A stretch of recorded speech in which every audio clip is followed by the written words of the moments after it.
Hello and welcome to episode 9 of the Rick Chappell podcast. Hey, Kevy.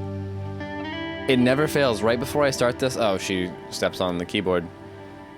I was gonna say joins us and then inevitably leaves, but stop stepping on the keyboard, sweetie. You're gonna cause a problem immediately. You're also interrupting my intro. Hello, my name's Rick. You are an audience, maybe. And this is the podcast where I chat about life and guitars and the things I've been recording and doing. Let's start off like I've started off the last few episodes by talking about the guitar of the show, because I'm on a trajectory so far of doing a new guitar every episode. That will inevitably end soon, just because I will run out of guitars. But until then, a new guitar every episode. This is a 1980 something. It's 3, 4, 5, 6. Model 6. That 6, I know. Its history before it came to me, I don't. But it entered my life in a cool way. Back when I was it was either late middle school or early high school. So we're talking, grade 9, grade 10, or 8, at the earliest. I went to my local music store and this was there. And it was like $600 or something. That wasn't crazy. But being in grade 6, 7, 8, 9, 10, whatever I was, I didn't have any money, let alone even the bargain that this guitar was. So I didn't buy it. I went back to play it a couple times, and by the, third time, somebody scooped it. She was all gone, and I was oh so sad. And then years later, I wandered into the same music store where I now work, good old Long McQuaid, Abbotsford, and it was there again. And now I was probably just out of high school, working a minimum wage job, but I had no bills. So, a minimum wage job with no bills is great money when you're right out of high school. And this was the same, crazy deal, whatever, $500, $600 it was. So I scooped it immediately. And I've considered selling it like once before to try to fund a guitar that we will inevitably talk about on this podcast. This episode so far is subtitled Inevitably, because I've used that word too many times. But I can't bring myself to sell it. They've skyrocketed in value. You may have done a spit take when I said the 600 or 500 number, if you know what this is, because I could get like $2,000 for it, maybe even $3,000 on the internet, but I would have to spend $2,000 to $3,000 at least in the future to buy another one, and it wouldn't be this one. So far, it has stayed here.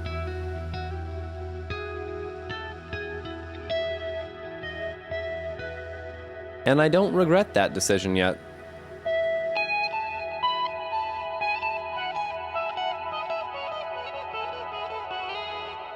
It's got, let's talk about the specs of it for a second. It's a neck through.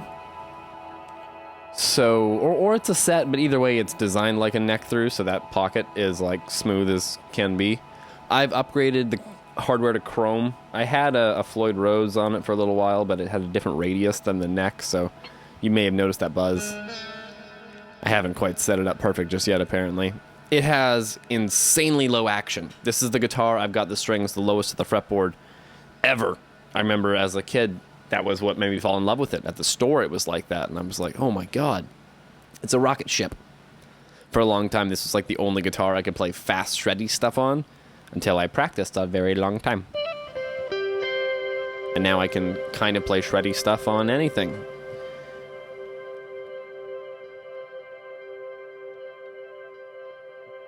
He says as he takes an action sip of water.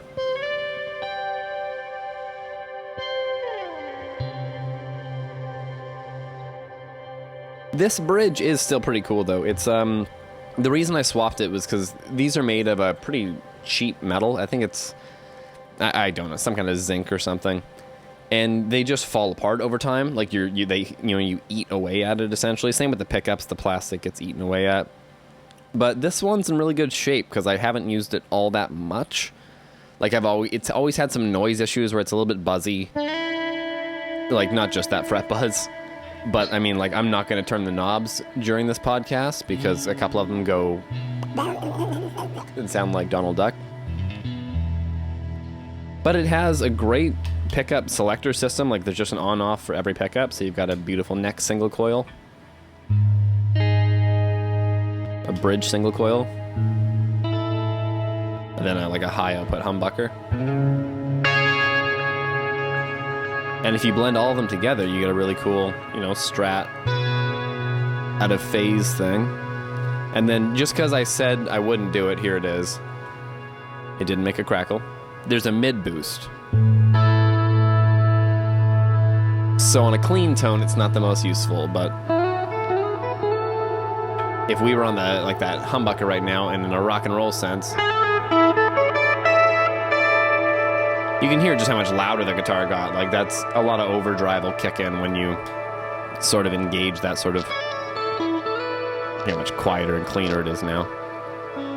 But something went, because it always does. Because this is from the 80s.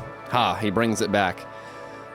Last story I can really tell about this is I haven't used it on any recordings or anything that's out streaming right now. It's not on... I was going to plug this record a whole bunch in this podcast because I'm down to the last few copies out on my website. Go to rickchappell.com, get your last CD of Black Tie Affair. But it was on a bonus song that got cut. So this guitar isn't even on that record because it's not on that song. Or it was on that song, but that song's not on the CD. You understood it, kind of. Anyways, that's point one of the podcast done. That's right, he premeditates these a little bit, just to hopefully stay alive. And now, the second point I want to make is a lame one. The second point to talk about is just my allergies. I just want to complain. I was not prepared for the fall shift. It's September, 10th, 11th right now? It's the 10th. So this is going live on the 10th. Hey, because I've gotten better at same-day posting. But when it shifted there to September, all of a sudden I was drowning in my own nasal cavity out of nowhere. Like, every time I looked down at work, I would just drip. I know this is super, super appetizing. Who eats and watches podcasts? Not my 20 listeners. I know you all too well. Actually, I shouldn't say 20 because we're averaging between 20 to 80. But we're only on episode 9, so maybe we're really spiking and dipping, and I don't know how many of those were just my guest's family from a couple weeks ago. If you haven't gone and seen the Piper episode, go watch it. It's me talking to another human. I don't do that on camera very often. But back to me and my sneezing. When I got home from work, I just took a bunch of nasal spray, which I hate doing because it seems to, mess me up for a couple days. I stop dripping, I stop sneezing, I stop the problem I'm having. But the new problem seems to be just an overall pressure and it seems to move the problem from here to my throat a little bit. And that if you hear me a couple times during this podcast, I wanted to get it out of the way early. That is why. And we're going to change from E major to B major for a while. Just so I can try to avoid those frets that are giving us heck.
That was almost such pretty, flawless improv until he went a couple times on those notes. That's all I wanted to talk about sneezing. It's really not the most glorious topic ever. I do want to talk about the lighting. I don't even know if that was the next point. I'm just excited. It's not, but we're skipping. The lighting, man. Hopefully, this is the best looking one ever. That's the goal every week, is that I make the podcast look the best I can. But being that Piper, the old guest of the show and roommate, is not here, I can move some light stands around, get the bed out of the studio room here. And yeah, I think it looks better in here to live in, for me. And then hopefully it looks way better on camera, because that was the goal. So the set is a little different. Set. Ha ha ha. Background of the video. And I'm brighter and a little more 3D lit. There's a backlight, is what I'm trying to say. And you can see it affecting my hand there for you lighting nerds. I wish more people on YouTube would do things like this, because this is how I learned how to light stuff, was by watching YouTube. And then like staring at a YouTube video and then looking at my camera playback and comparing shadows and trying to be like, it's higher, it's lower, it's more defined, it's less defined. And this is what I've scrambled together with these soft boxes I have. This guitar really is kind of quacky, and then right now E, because it's killing the notes. We talked about the lights, that was the main point. Oh, and I should also mention, this is why I wrote it down. The camera's on a tripod. I shouldn't mention it because you don't care, but I'm going to because I care. The camera is no longer mounted to this desk, so I have a standing desk. And I don't move it often because it's got a lot of weight on it, including a cat right now. But when it has the camera on it, that'll obviously affect the shot. But when it doesn't, I can just do whatever I want. Not crooked or straighten the camera. Re-crooked is usually what I do because I'm really bad at straightening out the camera. I think it's because I always lean to one side. But I should just use the level on it more. I'm sure that'd be great. Back to point 3, because we went to point 4. Album progress. All of the podcasts so far have included a little bit about album progress, I think. Because I've been working on the album, I guess, actually, no, not since episode 0, or the tests of these things. But at least since I started doing them weekly here a couple weeks ago, we've been in the thick of the new record I'm working on, which I'm super stoked on. Let's just plug the crap out of it. It's called Outlier so far. I'm pretty sure that's going to stick as the name. I like it. I've got some artwork and stuff too, so, we're kind of made up on that. But the tracking, all the drums are done now. They were done a couple months ago. The bass I finished a couple months ago. Guitars I finished last month. I've been doing one thing a month, on all the songs, trying to get them all up to spec. And this month's task is synthesizers and keyboards, and my friend's playing some violin on it. He's done a couple songs so far, but we have to do the last 3 I'm going to do with him probably next week, I think. We'll see. Shout out to Chris, man. Come on. Come over so we can do the recording.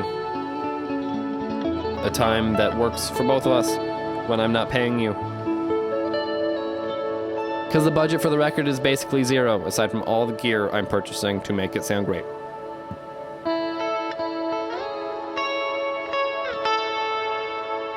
Which is how you do home recording, boys and girls.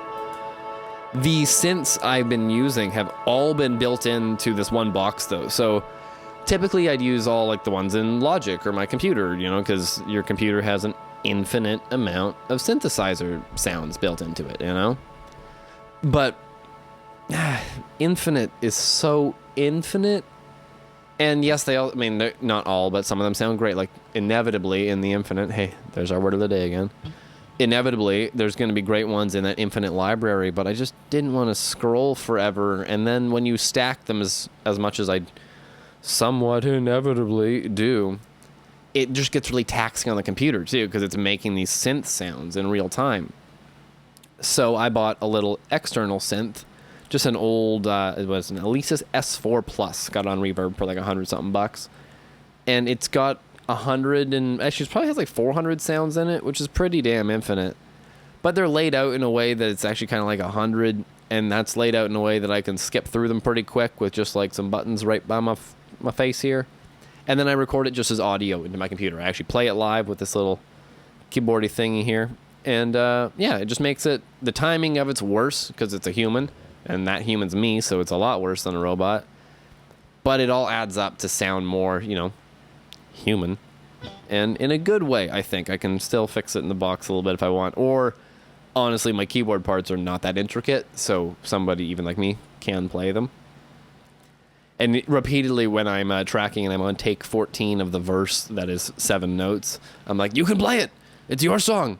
You have to! Is what I'm thinking to myself. There's no one to call. No Ghostbusters. That's basically why I'm a singer, too, by the way. I was writing songs. Actually, I was recording songs. I don't even want to really say I was writing songs, because I've always written in a recording software. So even the first thing I ever wrote was the first time I ever plugged my guitar into a computer. We were talking 12. I was definitely in middle school, and I think it was grade 7. My mother's laptop had a headphone out and then like a little mic in, and I was like, I found an adapter that made my guitar cord down to that size, so if that can plug in, you gotta be able to do something. So I would spend the day like Googling, because I was just all alone in the apartment, and Googled free programs. I learned what a DAW was. At that time, the best free one I could find was Mixcraft. None of this, what are the great free ones right now? Don't put yourself on the spot again, Rick. Naming those DAWs is like Ableton. Ableton's a great one. The free version's solid. Reaper. That's the main free one, and we're gonna leave it at that. But I was using Mixcraft because that was the one in 2007 or whatever it was. And I just plugged my guitar in and went, and it made sound, and I figured it out. Actually, it didn't make sound, it didn't play back, but I could record and then it would play back. And I recorded an awful thing that was just clipped to all hell. But I just did a rhythm and then a solo and then like a little... Actually, I think that was basically it, a rhythm and a solo. But there was a clean intro. It sounded kind of like One from Metallica, if I'm being honest. It was that sort of level of guitar composition for a young one. I'll find it one day and share it around. It sounds like garbage, but hey, first thing I ever recorded. But that's also the first thing I ever wrote, which is the point I was trying to make. Because I've always written songs while I'm recording. There's been one or two that I've sat in my bedroom and plunked out. But that's the oddity in my writing, for all those that asked. Oh, and I just do want to go over the sounds I've been using this thing, because there's only been like 5 or 6 that I've leaned on really heavy. I'm not going to play them for you because I don't feel like it. But there's a glockenspiel, which is like just bing bong bells. And I think that makes the whole record sound kind of more like Born to Run. And I love the record Born to Run. So that's my Born to Run vibe machine. The main sound I've been using this for is a really distorted, crappy Wurlitzer piano. So it's kind of like Stevie Wonder-esque piano. And that said, I scrolled and found the most gorgeous Elton John 80s spec synth piano, that is... I shouldn't have said Elton John synth piano in the same sentence. You'll have a jammer. But, over-processed piano glory sounds. I've been layering that in. And then there's 2 synth sounds I found. One that's a little more low MIDI, and then one that has a lot of cool airy high stuff. So I use those in 2 octaves, and we get a bunch of rock and roll synthesizer stuff. So it's making the songs sound cool. They've all sounded with the same synths sounds on all of them. With, like I said, those 2 synths I'm using. You can blend them to get some different flavors, obviously. So with that uniformity, let's call it, across all the songs, but still the options of blending, it just helps glue the whole, what I'm hoping to be a CD, together to sound like one CD.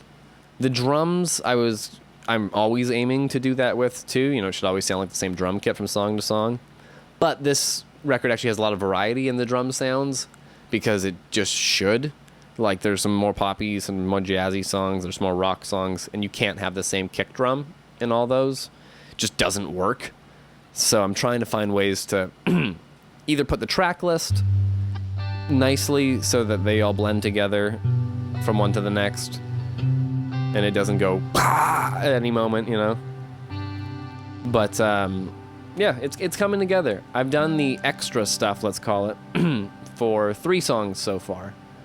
I have 4 more I can do, I think. 1, 2, 3, 4. Yeah, 4 more I can do before I need to have the strings done, because I want the strings on there before I compose all my parts around those strings, because they're a main feature on the next 3 songs that Chris and I are going to do.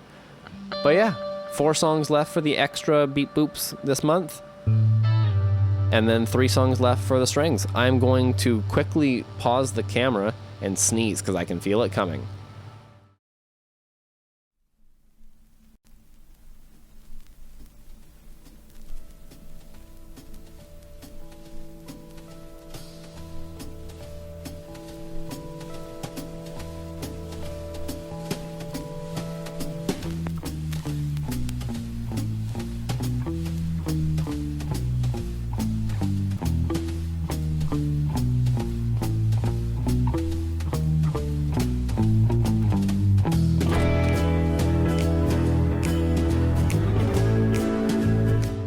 Haha, wasn't that a professional way to not gross you all out, hopefully. That song, by the way, may or may not be on the record. And by that tease, I mean, it's on the record, of course. That's the one that's jazzy. Spoiler alert, he says there's a jazzy song, and then he plays a song that's like... There's my idea of jazz. I'm not a big jazz guy, if I'm being honest. I mean, I call it white girl jazz. You know, I like Kinda Blue by Miles Davis, and... Starbucks jazz, you know, that kind of when you're barely in the mood for Kenny G, even though I can't say I listen to Kenny G, but you know what I'm talking about. I don't think I deserve any jazz cred, let's call it. Oh, can you hear the guitar's little crackly sounds? I should stop calling that stuff out, because hopefully you can't. We're going to go back to talking about songwriting, though, for a second, because I used to do a challenge, and there's actually songs on the record that spawned from this challenge that I would need to get back into, where I write an entire song and record it at the same time on camera live. So I was doing them on Twitch for a while, and now I want to move them over to YouTube live, because everything I do goes on YouTube mainly, like this podcast. Hey, though we're on Apple, please watch it on Apple if you can, because I'm going to watch the analytics this month and decide if I continue doing it. But we're still on YouTube. Let's put it that way. We're going to stay on YouTube for a long time. And on YouTube, I need to get work into my schedule. This is every Sunday, but I think once a month, we're going to bring back the Song in a Day live stream challenge. So I would love to involve the audience in it a little bit more. There's really only one thing I can include people in, and that is the initial spark of the tempo and the key. The rules of the Song in a Day live stream have always been for me. Even before it was a live stream, it was just something I did as a songwriting exercise. Was I would get somebody in my day-to-day life, whether it be somebody from work or I chat with on the internet or whatever, to pick a letter between A and G and a number between 80 and 180. And the rules in the game are I can allow sharps or flats, so the person doesn't have to know music theory. If they do, they can include sharps or flats in the letter, because the letter is the key. They can't say minor or major, because... That's too specific so far. I like to keep it open. And the tempo can be halved. It can be 3/4 time. It can be whatever. It just, I don't know. Basically, when I put a metronome up to it, it should line up if it's the tempo that, the person says. Sometimes we've even used like a random number at work, like not a number generator, but like the sales of the day, the last, if we made $20 billion or whatever it is, and $113, well, hey, that weekend, all the guys at work and I would try to write a song at 113 BPM. I've included some coworkers on it because I work at a music store, so coworkers are also songwriters and musicians, which is cool. But I'm the only one that's put it on camera so far that I'm aware of, because it's my game. And I want to get back to it. So yeah, once a month, we're going to go back to that. If you're in the comments at this point, maybe throw in a letter or number that matches those rules. Once again, it was a letter between A and G and a number between 80 and 160. I don't know when I'm going to do the September one. It'll probably be right at the end, because I'm a procrastinator. And likely it will be... it'll be live on YouTube if I can figure it out, but who cares about the live? The video lives on forever after. So it'll probably go up on a Thursday because podcasts are Sundays. Or I'll just do it after work one day if I get a burst of creativity and come home and I'm like, I have energy, let's do stuff. But that said, I only have like 2 hours after work on most days because this is a condo and I have neighbors and I'm off work, not, crazy early. So probably a Thursday. There we go. There was my brain figuring it out in real time. Song of the Day live stream was really fun. I had a couple of friends of mine really get into it, and like I said, the songs I did on it, 1 or 2 of them are on this record. One of them I was just working on today with all the synths and everything. So they are the demos that get done in 3 to 5 hours, I think is kind of how long the videos were so far. And I really should take the time to edit them down to a 20-minute video afterwards as well to be something that more people would watch, including me, because I've never watched the 5-hour version back. And I don't expect people to. It's just kind of a document on how to write a song in my brain. And hey, when the record's out, it's kind of cool that a couple of the songs you can see literally come from nothing. I swear to God, I don't come, sat down by... Every once in a while, the only way I'll prepare, I should say, is the night before I will sit down with my phone, going boop, boop, boop, at whatever, tempo it is, and play guitar. Sometimes I'll come up with a part. Usually I won't. But if I'm being perfectly honest, it's to try to this is gonna sound so hippy-dippy, but dream up a song, bro. That doesn't happen. I don't dream songs. But if you get that tempo in your head, at least you start thinking of drum beats or whatever. It's good to know what the tempo is, because that's decided. And the key is whatever the key is, man. If somebody says A, I just start...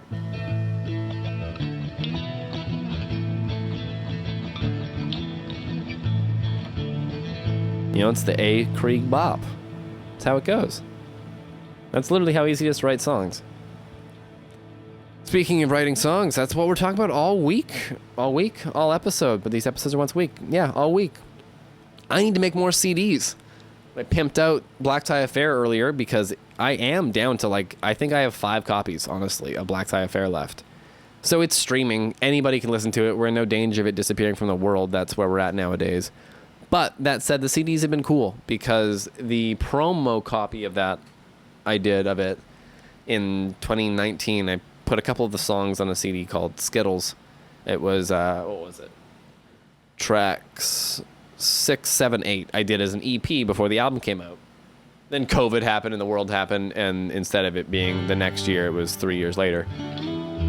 But anyways, the promo EP also took me those 3 years to give out the 100 copies because we didn't socialize much. I didn't have a job that included a lot of people that loved music and whatnot, so I don't huck my CD at too many customers, but regular guys or, teenagers that come in that play music that I think is cool, I'm like, hey, if you like them, maybe you'll like me. Here's the CD.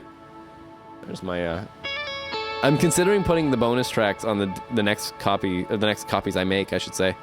And then even making one where I'm like, hey, I'm the guy from the music store. Thank you for actually listening to this. I can't give you a discount, but here's a song. And then that song will be the one on this guitar. I don't think I'm going to do that, but maybe we will. I was also considering doing, I don't know, I need to make more discs because I should always have some to sell and give away, right? We're down to the last few copies of these. So inevitably, I mean, this is still the best sounding thing I've made so far. The new record is going to be way better, but it's not going to be done until, I think, December, and then it won't be out until early next year. That's my goal. So I need CDs before that. So I'll make more copies of that album, but I want to make copies with a couple bonus songs on it because I have some bonus songs, so why not? And then I was considering doing a 2-disc thing where the second disc was my first record, which is a collection of demos I had from high school. But some of them sound so bad, I think, that I don't know if I want to put it out. I should send it to a couple people and be like, hey, is this embarrassing or is it a bonus thing? Because the other option would be to do a small bonus disc of just some other songs. I could put 1 or 2 maybe off of this new record if I crunched it out in time. And then 1 or 2 off of this super heavy metal thing I've been working on for a while, because I have one of those songs that's like 100% done. Maybe a cover song or 2, and then the songs that don't sound too ass from my demo thing, because that's still probably 7 or 8 songs. So that's the idea I'm leaning towards, is a 2-disc copy next, so the Black Tie Affair bonus version. But we'll see how much cost that adds to the making of it, and how much I feel like designing artwork for that over the next few weeks. Because really, I should have ordered them already, but I don't just have the cash. It's probably only, $500 or something. I don't know. I'm throwing a random number in the world to make all these, but I don't have that ready just to throw at these things, man. So I had to prepare a bit. And I think we're getting a bonus at work in the next couple weeks again, so I will spend that on CDs like a true musician. Maybe you'll buy them once again at rickchappell.com. www.rickchappell.com. Come on, you know this. Oh, the reason I haven't recorded strings is because of the next thing we need to talk about, and that is my fucking clutch. We went halfway through the episode before I swore. I'm fine with that, because this has caused me some stress. My clutch has been a disaster in my car. It's actually the slave master cylinder. It's not the actual clutch disc itself. But the part for it has finally showed up, so it's sitting in the closet over there, ready to go. I'm pretty sure we're putting it on next week, my uncle and I. So I will probably record the podcast on Saturday night and talk about how the clutch isn't done again. Or maybe I'll record it Sunday afterwards and be like, hey, I'm driving around, rock and roll. But more than likely, no, next week's episode, I will still be like, mystery of clutch. And 2 weeks from now, we'll talk about having a Corvette in October. No, it's still going to be September. But anyways, I only have one car. And that means all winter long, I just walk places and then don't go places that are far. Or just take Ubers or whatever, But I need to get that clutch in my car because I only got a month and a half left to enjoy it, really. October is the borderline month. By November, it's like, okay, I can keep driving until it snows, or even after it snows, I can drive it again a couple days, but why bother? Insurance is not free. Gas is not free, and meh. Going places is overrated. But yeah, the part's here, and I'm super excited for that. Oh, and I wrote down to shout out the guy at the store I bought it from. I bought it online, like everything you do as a human being nowadays. Not shout out to my work there, where I work in a storefront of goods and or services. But a clutch master cylinder is the kind of thing you buy online when you buy it from a non-OEM part manufacturer. So, Tickmaster Performance sold me a Tickmaster Performance C5 Corvette brake master cylinder. Clutch master cylinder, sorry. And in the order form, I got kind of confused because just of the write-up. But I selected something I shouldn't have. But in the checkout process of their website, it had the section where it goes, how did you hear about us, social media, whatever. And I can't even remember what I put, because the God's honest truth is I've had one of these cars for years now, and I've just kind of known about this. So I don't know. It was forums, and then Facebook, and then even some people in real life are like, hey, just get one of those in the car. You'll be great. So that's what I did, or I am doing, I should say. But it gave me an option to give a salesperson credit. And it was like Chris, Steve, Derek, all the other humans that work there. And then one was like Cowboy Chris. Or no, what was it? It was Cowboy Johnson. Cowboy Johnson. And I was like, click. And then in the notes, I wrote, I have no idea who Cowboy Johnson is, but that partner deserves all the credit there is. And then I got an email from Cowboy Johnson. And Cowboy Johnson confirmed that I had made the wrong selection and made my order correct. So shout out to Cowboy, whatever your name was. I'm pretty sure it's not Johnson the more I say it back. But the guy on the Tickmaster Performance website, when you buy something, that is Cowboy in his name, because that's hilarious, and he actually helped me out.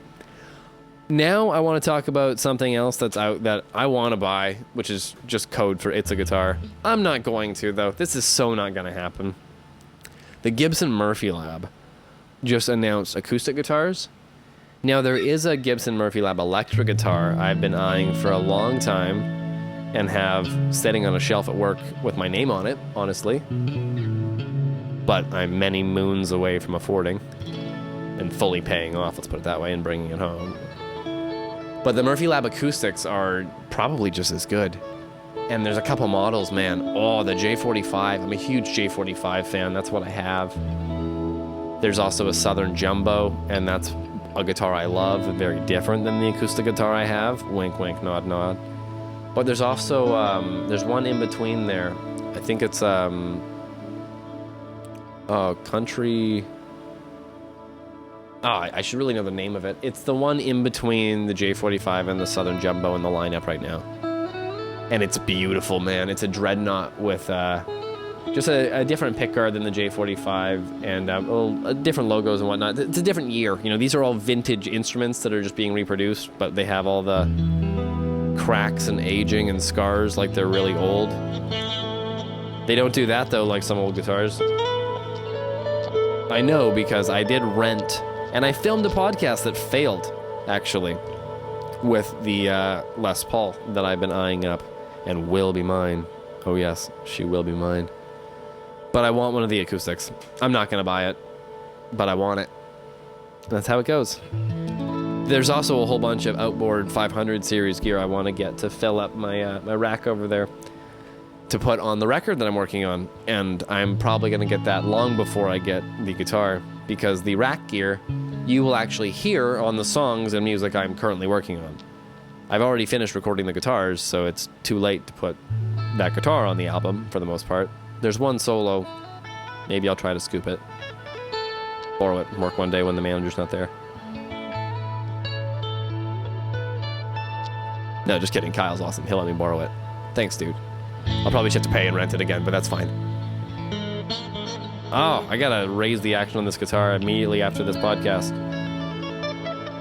Or the God's honest truth is, more than likely this will be the last time I play this guitar for not years, because it'll be way less than years, but I end up just staring at it a lot because the other guitars don't make noises and, you know, all the knobs don't crackle and everything.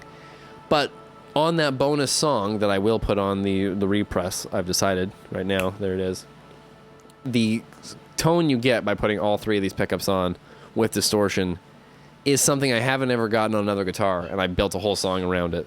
Just the one song, that's all I've been able to do, but I like that song. It's an instrumental. I shouldn't hype it up too much, because some people really don't care about those. Going on to more content that's not mine, but I've been absorbing and just really enjoying, is YMH Studios. That is the network, I'm going to say it right now, that has inspired me to make my own podcast. I'm not a comedian. I don't get on stage and tell jokes. I don't even really get on stage that much anymore. When I am the joke. Oh, there's your bad joke for the week. But they don't have just comedians on there. They've got a girl I'm not a fan of right now. They've got Dr. Drew, who I am now into. I never watched the Dr. Drew show. But then they launched a new show they launched two new shows. One with the kids from The Sopranos, and I've never watched The Sopranos, but the show's awesome. It's called Not Today, Pal. And yeah, shout out to that one. They launched another one that we're not going to talk about because I'm not into it. And if you don't have anything nice to say, there's your red flag.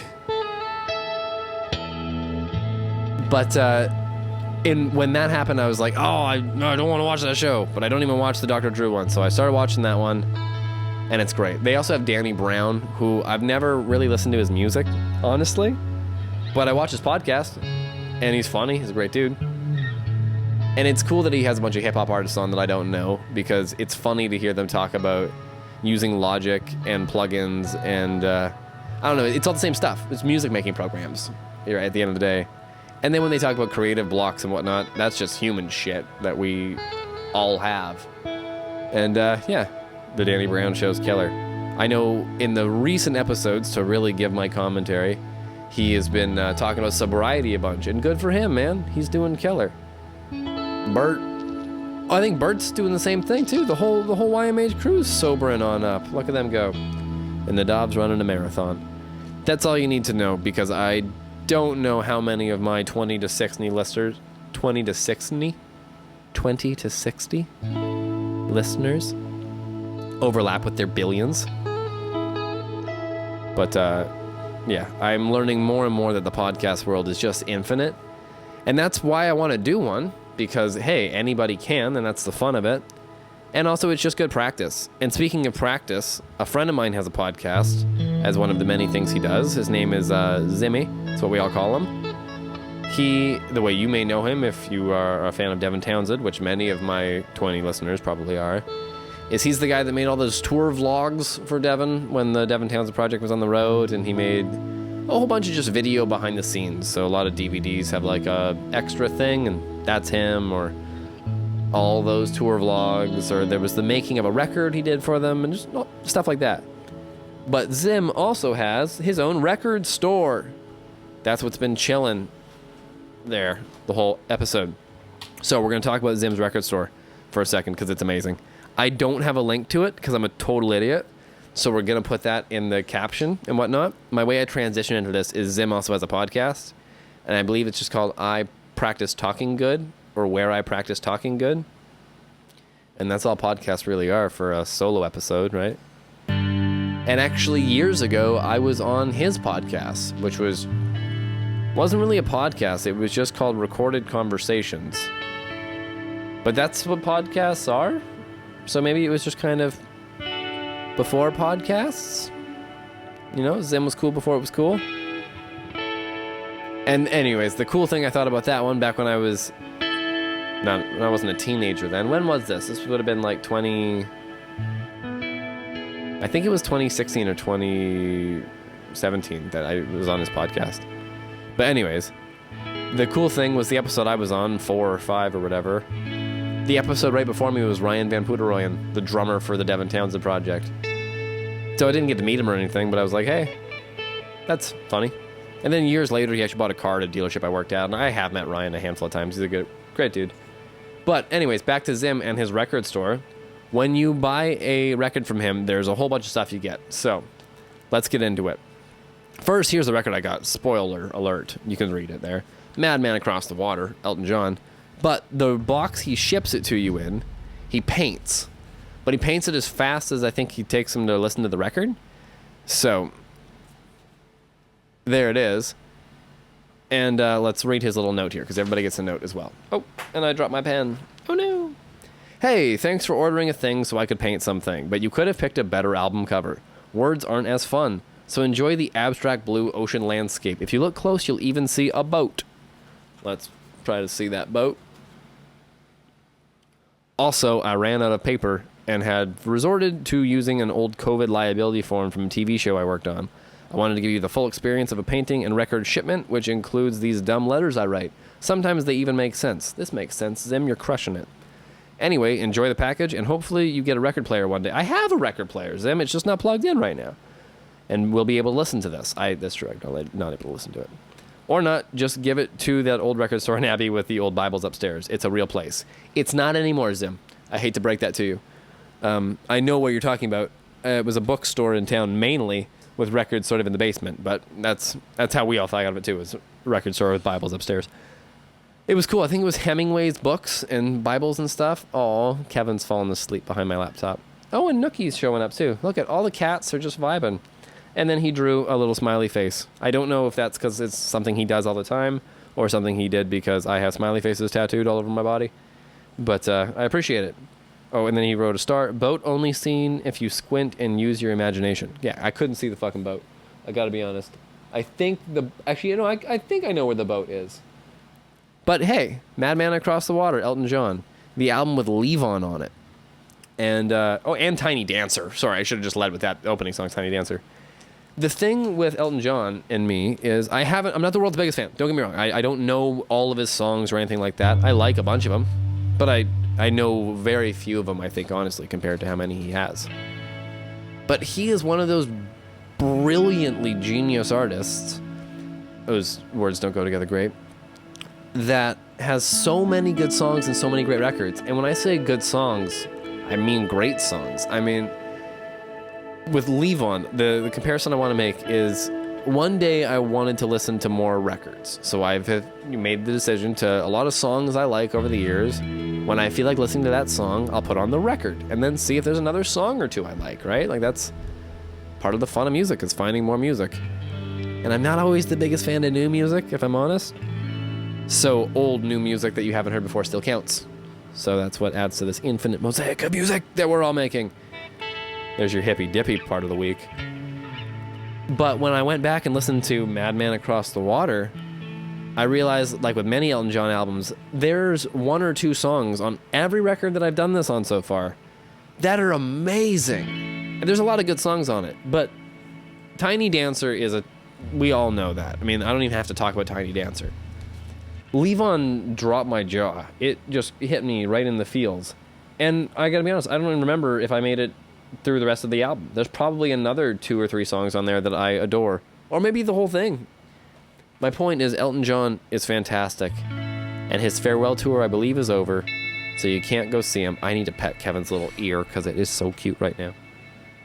Sorry, she is using my laptop as a headrest. And she's like, clearly, she's getting too big to fit everywhere that she fit as a kitten.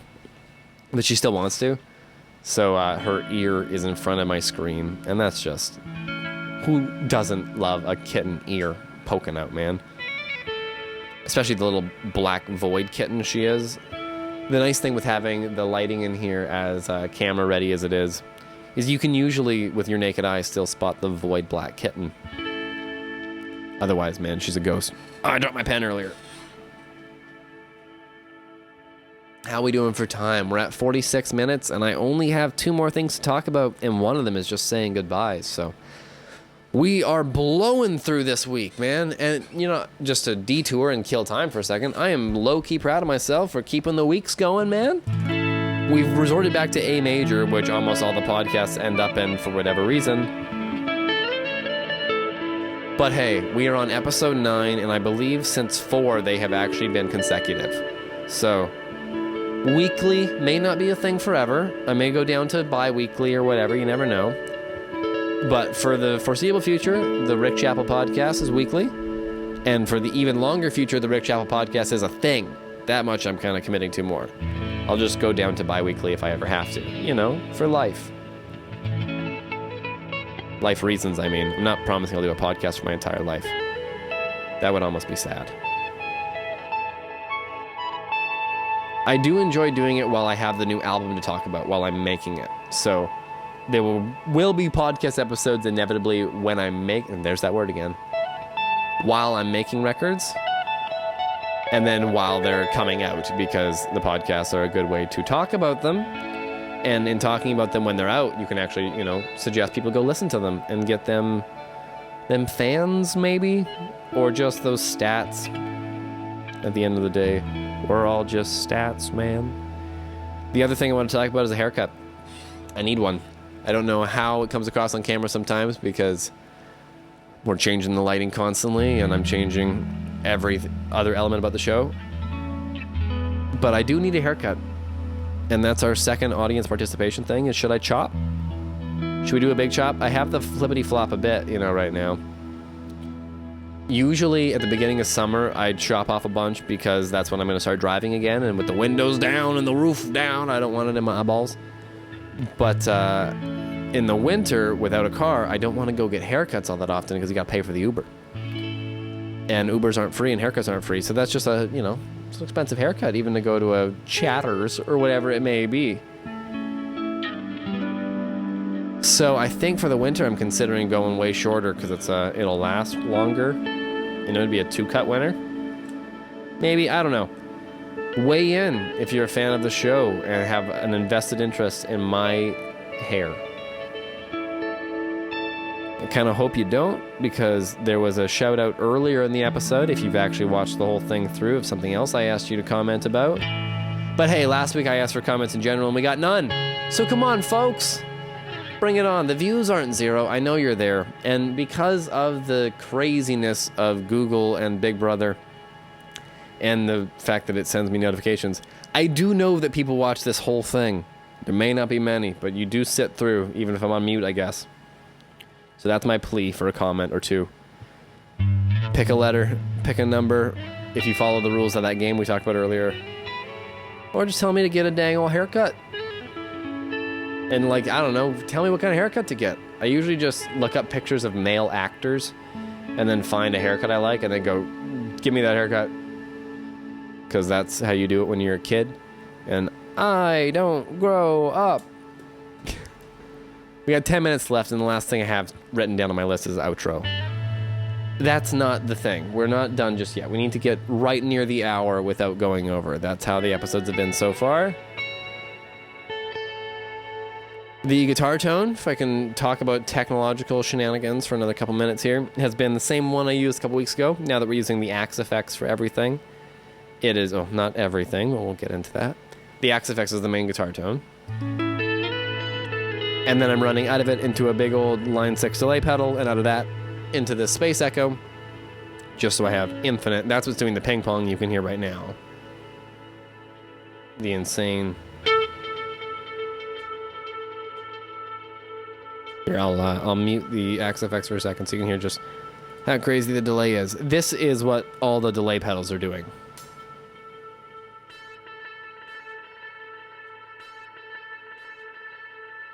So the Line 6 delay pedal is taking away my initial hit, so bink, and putting it on the left,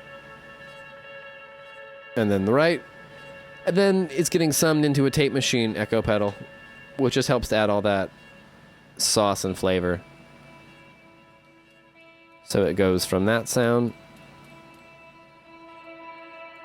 to that sound. A little more droney, I know. But then you add back in the X effects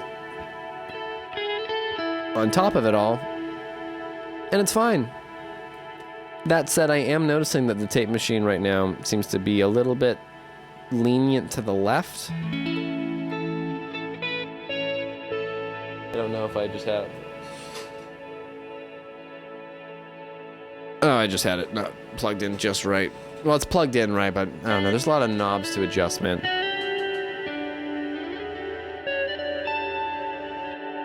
And trying to keep it in stereo perfectly matched up is proving to be a bitch.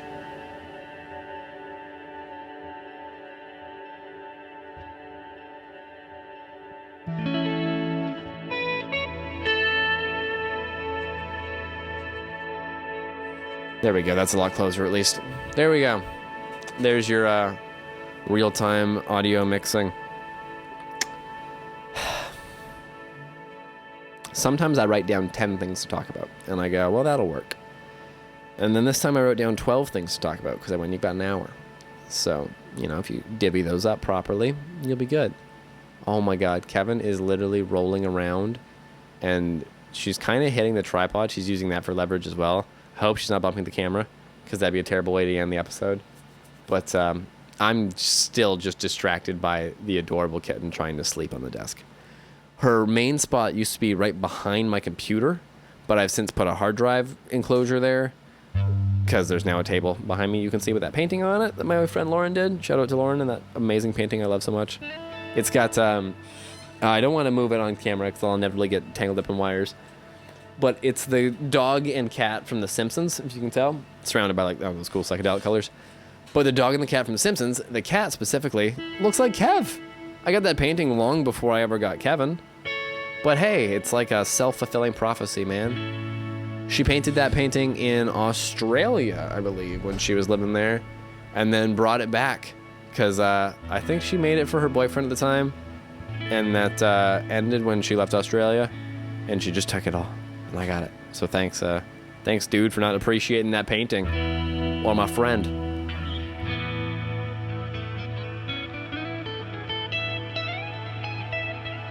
That's a weird story to go out on, so we need to tell one more.